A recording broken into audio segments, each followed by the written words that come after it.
तो जो आपको फ़ोन पे मैसेज मिला है वो मैं आपको दिखा देता हूँ। यहाँ पे देखिए आपका नेम इस प्रकार से लिखा मिलेगा। आपकी जन्म तिथि परिवार पहचान पत्र में सत्यापित नहीं है। कृपया इस संदेश की तिथि से यानी कि जब आपको ये मैसेज मिला है 30 दिनों के अंदर अंदर आपने अपनी डीओबी के जो फैमिली आईडी में अपडेट कर लेनी है, यानी कि वेरीफाई करवा लेनी है।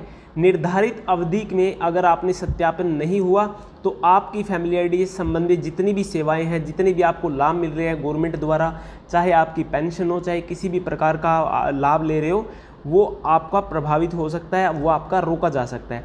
अधिक जानकारी के लिए आप नज़दीकी एडीसी कार्यालय में संपर्क करें।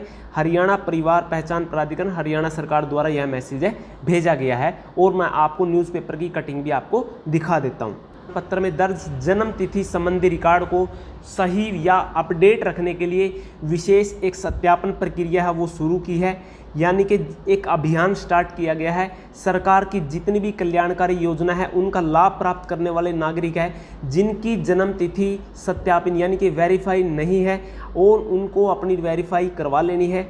मोबाइल फ़ोन पर एसएमएस भेजे जा रहे हैं। कार्रवाई के लिए कहा जा रहा है। हरियाणा परिवार पहचान पत्र के जो स्टेट कोऑर्डिनेटर हैं डॉक्टर सतीश खोला जी ने बताया है कि जितने भी लाभार्थियों को एसएमएस प्राप्त हुआ है, जितने भी कैंडिडेट को इस प्रकार का मैसेज मिला है, उनको 30 दिनों के अंदर अंदर समय दिया गया है। उस समय के अंदर अंदर उनको अपनी डीओबी वेरीफाई करवा लेनी है। उससे संबंधित जो भी आपकी गलती है वो आपको ठीक करवा लेनी है। और यहाँ पे जो डॉक्यूमेंट है वो कौन कौन से मान्य होंगे वो मैं आपको बता देता हूँ। यहाँ पे देखिए ऑनलाइन पोर्टल और जिला एडीसी कार्यालय दोनों के माध्यम से आप करवा सकते हैं। ऑफलाइन तरीके से एडीसी ऑफिस में जा करके अपने डॉक्यूमेंट जमा करवा के, दूसरा आप ऑनलाइन घर बैठे भी करवा सकते हैं मेरा परिवार हरियाणा.gov.in इस पोर्टल पर विजिट करके। वो कैसे करना है वो आपको अभी आगे बताऊंगा। यहाँ पे हम डॉक्यूमेंट देख लेते हैं, इसके लिए कौन कौन से डॉक्यूमेंट आपके मान्य हैं।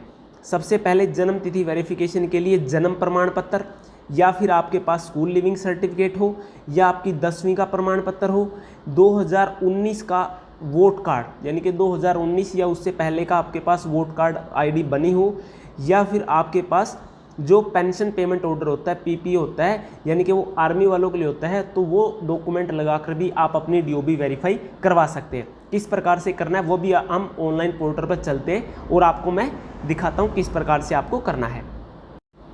सबसे पहले दोस्तों हमें मेरा परिवार .हरियाणा.gov.in इस पोर्टल पर विजिट करना है। यहाँ पे देखिए मैं अपना परिवार पहचान पत्र जानता हूँ, पहले वाले ऑप्शन पे क्लिक करके अपनी फैमिली आईडी एंटर कर सकते हैं। नहीं है तो दूसरा वाला ऑप्शन चूज़ करके आप अपना आधार कार्ड एंटर कर सकते हैं। उसके बाद मैं पहला ऑप्शन चूज़ कर लेता हूँ और यहाँ पे फैमिली आईडी एंटर करनी है और कैप्चा कोड फिल करना है। सदस्य का नेम सेलेक्ट करेंगे और सेंड ओटीपी वाले ऑप्शन पे क्लिक करके अपनी फैमिली आईडी जो पोर्टल है उसको लॉगिन कर लेना है। तो मैं यहाँ पे सदस्य का नेम सेलेक्ट कर लिया, ओटीपी सेंड कर दिया, ओटीपी मेरे को आ गया है। ओटीपी मैं यहाँ पे फिल कर देता हूँ। ओटीपी फिल करने के बाद आपको यहाँ पे ओटीपी वेरीफाई वाले ऑप्शन पे क्लिक कर लेना है। जैसे क्लिक करेंगे हमारे सामने फैमिली आईडी पोर्टल है वो ओपन हो जाएगा और हमारे सामने कुछ इस प्रकार की डिटेल खुल के आ जाएंगी। यहाँ पे देखिए का पेज खुल के आ जाएगा। सबसे पहले हमें क्या करना है, यहाँ पे देखिए यहाँ पे ऑप्शन है सुधार लिखा हुआ है, इस वाले ऑप्शन पे हमें क्लिक कर लेना है। क्लिक करने के बाद हमारे सामने कुछ इस प्रकार का इंटरफेस खुल के आ जाएगा। यहाँ पे देखिए कृपया शिकायत फील्ड, यहाँ पे क्लिक करेंगे तो यहाँ पे काफ़ी सारे जो चयन करने का ऑप्शन है। यहाँ पे देखिए जन्म तिथि, इस वाले ऑप्शन को हमें चूज कर लेना है। उसके बाद जिस सदस्य के नाम से हमें मैसेज मिला है उस सदस्य का फैमिली आईडी में से यहाँ पे हमें नेम सेलेक्ट कर लेना है जिनकी डीओबी की वेरिफिकेशन आई हुई है। दोस्तों अन्य अगर किसी कैंडिडेट की वेरिफिकेशन करनी है वो भी आप इस प्रकार से कर सकते हैं, जिनके पास मैसेज नहीं मिला है वो भी इस तरीके से कर सकते हैं। उसके बाद यहाँ पे सबमिट करेंगे, जो मोबाइल रजिस्टर्ड है उस पर ओटीपी आएगा, सेंड ओटीपी करेंगे और यहाँ पे ओटीपी डालने के बाद वेरीफाई कर लेना है और नेक्स्ट वाला स्टेप है ओपन हो जाएगा। यहाँ पे मैं ओटीपी है वो फिल कर देता हूँ। ओटीपी फिल करने के बाद वेरीफाई ओटीपी वाले ऑप्शन पे क्लिक कर लेना है। यहाँ पे मेरे पास ओटीपी आ गया है, ओटीपी मैं एंटर कर देता हूँ। वेरीफाई करेंगे, वेरीफाई करने के बाद हमारे सामने कुछ इस प्रकार का पेज खुल के आ जाएगा।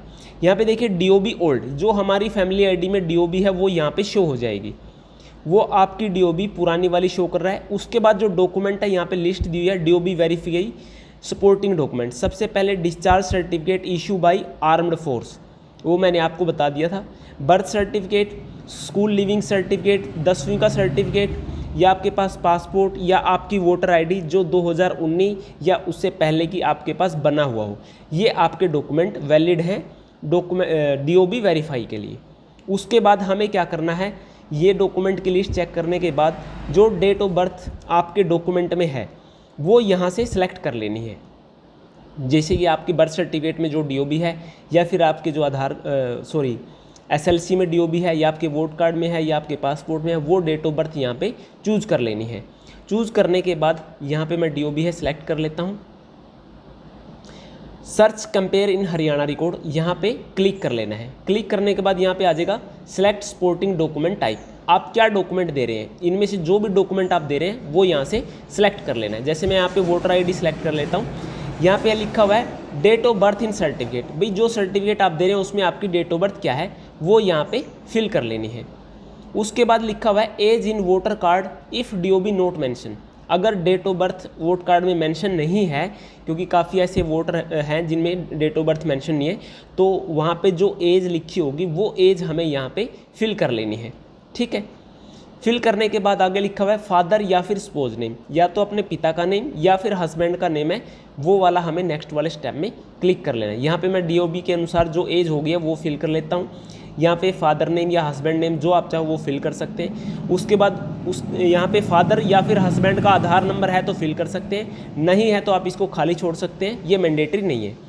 आपका वोट कार्ड कब इशू हुआ था, या जो भी आप बर्थ सर्टिफिकेट दे रहे हैं या फिर SLC दे रहे हैं वो कब इशू हुआ था, वो यहाँ से डेट है सिलेक्ट कर लेनी है।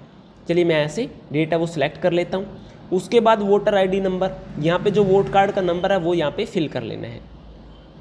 उसके बाद यहाँ पे आपका जिला जो है वो यहाँ पे फिल कर लेना है। उसके बाद इलेक्टोरल रजिस्ट्रार ऑफिसर जो ऑफिसर हैं वो आपको फिल कर लेना है। ठीक है, उसके बाद अपलोड डॉक्यूमेंट टाइप में जो भी डॉक्यूमेंट दे रहे हैं उसकी फ़ोटो क्लिक करके उसका PDF बना सकते हैं 200 KB तक। तो मैं यहाँ पे PDF बनाया हुआ है, जैसे यहाँ पे मैं आपको अपलोड करके दिखा रहा हूँ डॉक्यूमेंट। मैंने 10th की मार्कशीट अपलोड करी और यहाँ पे इस प्रकार से आपको शो हो जाएगा। ठीक है, एग्जाम्पल के तौर पे दिखा रहा हूँ। तो अगर आप वोट कार्ड दे रहे हैं तो यहाँ पे वोट कार्ड अपलोड करना है, 10th की मार्कशीट दे रहे हैं तो 10th की मार्कशीट अपलोड करनी है। उसके बाद व्यू करके चेक कर सकते हैं और उसके बाद आप सबमिट कर सकते हैं। सबमिट करने के बाद नीचे आपके पास ग्रीन कलर में पॉपअप मैसेज आ जाएगा कि आपकी रिक्वेस्ट है सबमिट हो गई है, और कुछ समय वेट करने के बाद आपकी DOB वेरीफाई हो जाएगी। वो कैसे चेक करेंगे, यहाँ पे PPP-office-haryana.gov.in इस पोर्टल पे आप करके आप चेक कर सकते हैं। कैसे चेक करेंगे, लॉगिन पे जाएंगे, सिटीजन लॉगिन पे जाएंगे, फैमिली ID है तो यस करेंगे, नो है तो आधार कार्ड एंटर करेंगे और अपनी फैमिली ID या लॉगिन कर लेनी है। दोनों पोर्टल के लिंक मैं आपको डिस्क्रिप्शन बॉक्स में दे दूंगा। जैसे लॉगिन होकर इस प्रकार का पेज खुल के आ जाएगा। यहाँ पे हमें क्या करना है, लेफ्ट साइड में वेरिफिकेशन स्टेटस लिखा हुआ है, यहाँ पे हमें क्लिक कर लेना है। क्लिक करने के बाद हमारे सामने कुछ इस प्रकार का पेज है खुल के आ जाएगा। यहाँ पे जितने भी परिवार के सदस्य हैं यहाँ पे शो हो जाएंगे। आपने जिन सदस्य की रिक्वेस्ट डाली है या फिर किसी अन्य सदस्य की भी आप DOB वेरिफिकेशन चेक करना चाहते हैं कि वो वेरीफाई है या नहीं है, तो यहाँ पे देखिए वेरिफिकेशन स्टेटस है, राइट साइड में लास्ट में ऑप्शन दिया है, उस ऑप्शन पे क्लिक करना है। उसके बाद स्क्रॉल डाउन करके नीचे आएंगे और यहाँ पे देखिए DOB के बाद वेरीफाइड के अंदर लिखा हुआ यस और नो, यानी कि नो, DOB आपकी वेरीफाइड नहीं है। अगर यहाँ पे वाई लिखा होगा तो आपकी DOB वेरीफाई है। जिनकी नहीं है वो इस तरीके से वेरीफाई करवा सकते हैं, और जिनकी ऑलरेडी वेरीफाई है उनको आवश्यकता नहीं है। दोस्तों इस प्रकार से आप अपडेट कर सकते हैं, अपनी DOB की वेरिफिकेशन कर सकते हैं। किसी प्रकार का आपको डाउट रहता है आप मुझे कमेंट कर सकते हैं। वीडियो अच्छी लगे दोस्तों वीडियो को ज़्यादा से ज़्यादा लाइक करें, शेयर करें। चैनल पर पहली बार आए हैं तो चैनल को भी सब्सक्राइब कर लें, क्योंकि इसी प्रकार की अपडेट मैं आप तक लेकर आता रहता हूँ।